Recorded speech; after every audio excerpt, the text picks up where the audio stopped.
Do you have lots of good resources to do with your family during the celebration of Hanukkah? Now, at our house on the first night of Hanukkah, here are some of the things that we like to do.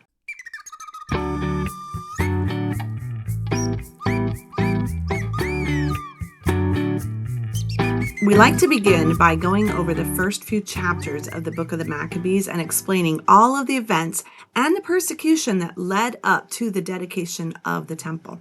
We like to talk about the sacrifices that faithful Israelites made and what it means to defend the Torah even with our lives if necessary, and then talk about the resurrection and how this life is not all there is. At the very end of our little discussion as a family, we like to then go decorate the house and start cooking some delicious, yummy treats. So here are some of the things that we do. First of all, if you're going to learn about the Maccabees, you're going to have to download a Bible that contains the book of the Maccabees.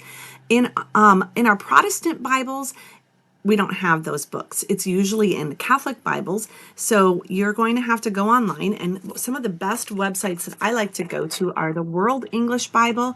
It has a free PDF version, and I'm going to put some links down below this video so you can get that. Another one is the Common English Bible. This was a newer version published in 2011, and it's a little bit easier to read, especially for children, but it's not as easily available.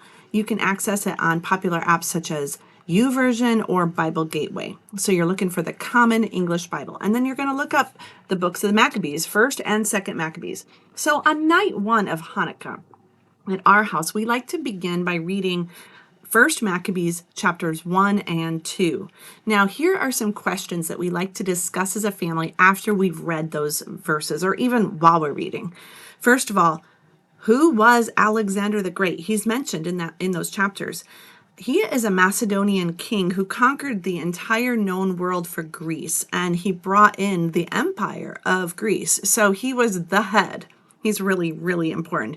You can learn a little bit more about Alexander the Great in our Foundations of History curriculum, Babylon, Persia, Greece, and Rome, which is year 2. And that's available at homeschoolingtorah.com/store. Now, you're also going to want to discuss what is a gymnasium. When your children hear the word gymnasium, they're going to think that it's a place where you go play basketball. However, actually, when we talk about it in the time of the Greeks, it's a place of learning. It's where you raise children in the culture and language of your country, or specifically the Greeks. So a gymnasium is a lot closer to a school than it is a place to play basketball. So that is an important key point to be sure that you reference. Author Michael Grant, in his book From Alexander to Cleopatra, says, Greek colonization, building, and Hellenization continued for centuries after Alexander the Great's death. Prosperity produced among the Greeks a middle class of upwardly mobile professionals, craftsmen, merchants, and civil servants. And throughout the Greek world, these citizens were bolstered up and justified by a common form of education, public education, if you will, which is one of the most important phenomena of the Hellenistic age. And this education was predominantly rhetorical. So, in other words, they learned academics, serious academics. And in most Greek cities, the primary elementary stage of education was left to private enterprise, tutors. And it was paid for by parents' fees without being in any way subject to public control. Children were usually taught reading, writing, gymnastics, and music. In secondary schools, they were taught mathematics and science. But literary education played an exceedingly prominent role. So you can see that the Greeks highly valued education, classical Greek education. Author Miles Jones, who is one of my favorites, in his classic book, Sons of Zion versus Sons of Greek, Volume 1, he says, in Alexandria, there were more Jews than in Jerusalem. Of the estimated 8 million Jews of the period, 7 million lived in Greek states. During the exile in Babylon, they had remade their religion, centering their religious practices around the local synagogue and its yeshiva school.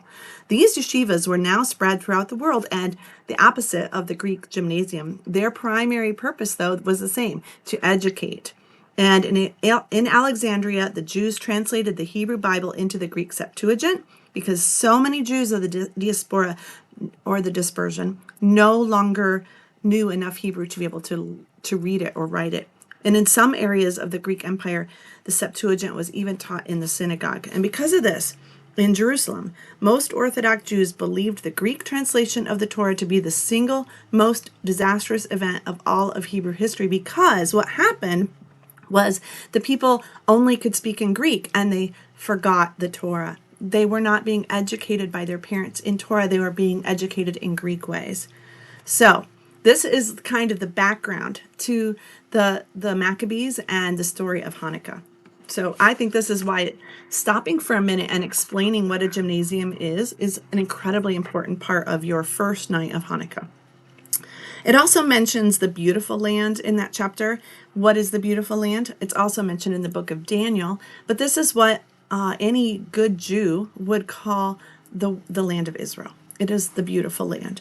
And what is David's city? You can ask your children. Well, David's city is the city of Jerusalem. In 1 Maccabees 1:54, it says, "On what date did Antiochus Epiphanes set up an abominable thing on the altar in the synagogue?" This is a key point.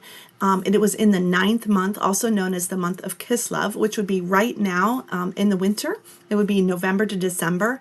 And he set up a pig on the altar of Yehovah in the temple, which was incredibly abominable. And defiled it. They weren't able to use the temple because a pig had been put there and placed there. And as you know, and this was a dead pig, and the carcass of a pig is an unclean thing. It is an abomination to Yehovah according to Leviticus 11. So you want to really bring that key point out. In what ways were the people of Israel required to disobey the Torah of Elohim? And you're going to want to be watching for those as you do your reading in 1 Maccabees chapters 1 and 2.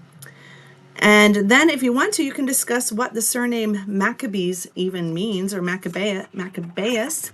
And you might want to just do some Googling. You could look on the Jewish Encyclopedia, and you're going to find some good information there. That's what we did. And there are a couple different possibilities of what the name means, but that's something that's really good for you to do with your children and to research some of these things. So this is the beginning of Hanukkah. I would recommend getting out a map.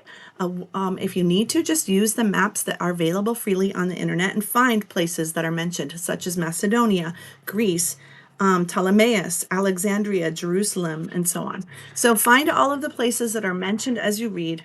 And then if you have extra time or older students, and I'm going to put a little bit of a clause on this. This is something that is a little graphic and you wouldn't want to do with young children, but you could go over to the book of 2 Maccabees and read chapters 3 through 7. As my teenagers got older, I would assign this separately. I think we've only read it as a family once, but 2 Maccabees 3 through 7 tells about the struggles that the people of Israel went through simply because they were determined to guard the Torah.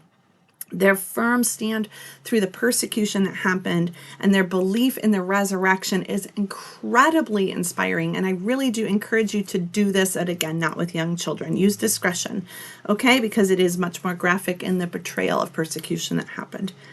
In our family, we like to memorize verses, and we like to have a verse for each week, a theme that we're thinking about.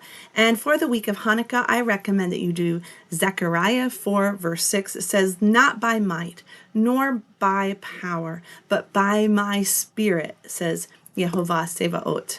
If you'll look in your English Bible, it says the Lord of hosts.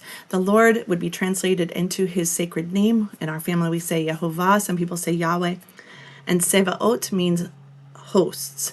He is the God of armies. He is the one who is coming to defend us with his armies. So not by might, nor by power, but by my spirit, says Yehovah Sevaot. When you learn a verse with your children, it's fun. Say it 3 times, get them to get an idea, then put some fun motions to it, okay? When you have fun motions to a verse, it's a lot easier to memorize. So day 1 is a great time to do that. So wrap up your little study time and start decorating your house for Hanukkah. We loved to decorate our house for Hanukkah with lots of blue. Why blue? Well, blue is the national color of Israel, and it comes from the Torah, where they would put on the edges of their garment strings. We call them zitziot, and they are always with 4 strands, and they are tied together in knots or braids, and always there is 1 strand of blue That strand of blue has become the national color of Israel. Why? Because it is to remind us to always guard his commands in his Torah. And that is definitely the theme of Hanukkah. So we love to decorate in blue. We like to put up blue ribbons and blue everything, blue tablecloth, blue napkins, and even blue string lights or white and blue string lights. Just make it beautiful. If you want to, you can decorate your verse of the week.